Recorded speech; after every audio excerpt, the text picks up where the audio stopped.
King Charles and Queen Camilla have just wrapped up their long-awaited state visit to France, spending their final day in the southwest of the country.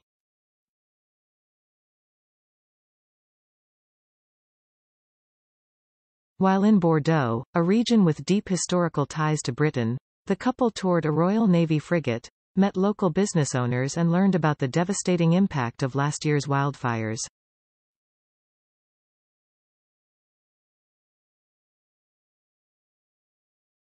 Outside of Paris, Bordeaux was one of the worst affected cities when major protests over pension reforms erupted 6 months ago, leading to the postponement of the royal visit.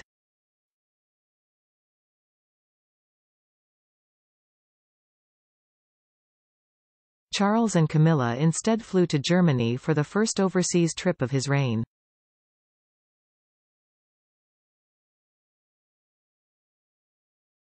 It's been a successful few days for the British monarch and his wife. The King and Queen were greeted by their French hosts at Paris's Arc de Triomphe on Wednesday in an extravagant display of pageantry, complete with a symbolic lighting ceremony and theatrical flypast.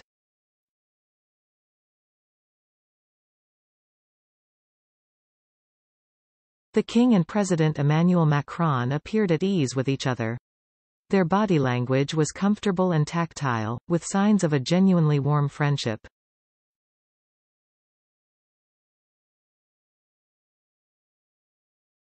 A highlight of the visit will no doubt be Charles's speech Thursday at the French Senate, housed at the magnificent Palais du Luxembourg.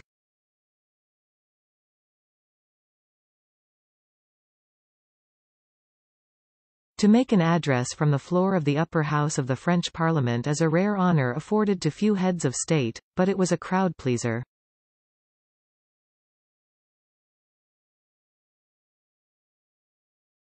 A buzz of excitement hung in the air long before the 74-year-old monarch was ushered into the Gilded Room.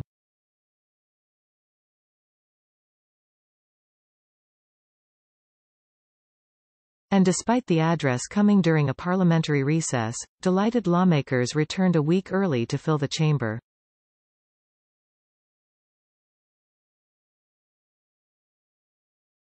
It was a big moment, but Charles did not disappoint. He delivered a large part of the speech in French and repeatedly returned to the trip's central theme of underscoring the deep historical ties between the two allies.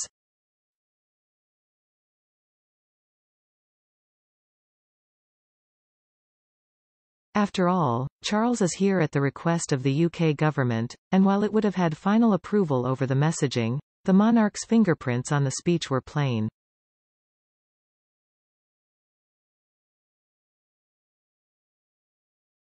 His predecessors might have simply read remarks provided to them, but this monarch is more involved in the process.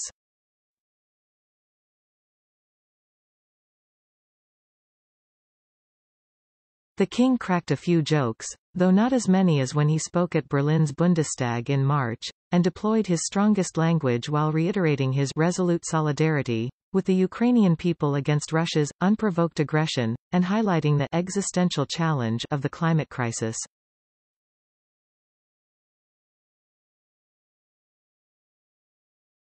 It ended with a lengthy standing ovation from politicians. Charles almost seemed not to know what to do with himself as his words went down far better than perhaps even he expected, and he couldn't sit down until the applause was over.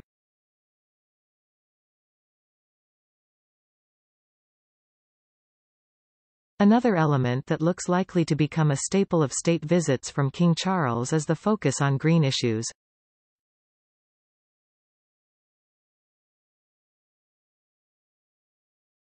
In both this trip and his visit to Germany, conservation, sustainability and other environmental engagements featured heavily in his busy schedule.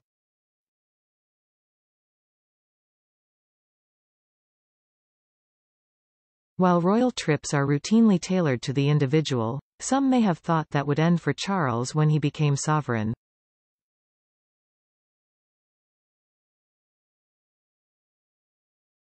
Instead, he's leaning into their inclusion, his way of keeping the spotlight on causes he cares about but within the constraints of his new role.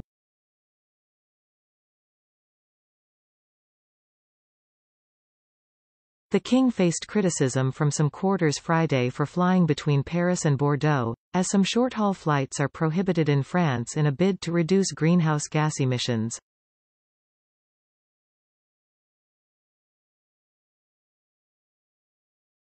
However, palace officials said a plan to travel by train was changed for security reasons after leaks in local media.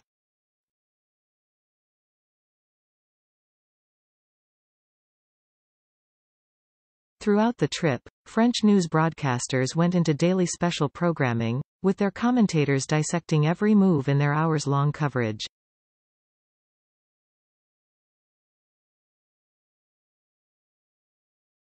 The visit also dominated French newspaper front pages as articles highlighted how Charles was reinvigorating the French-UK relationship after years of divisive political episodes like Brexit.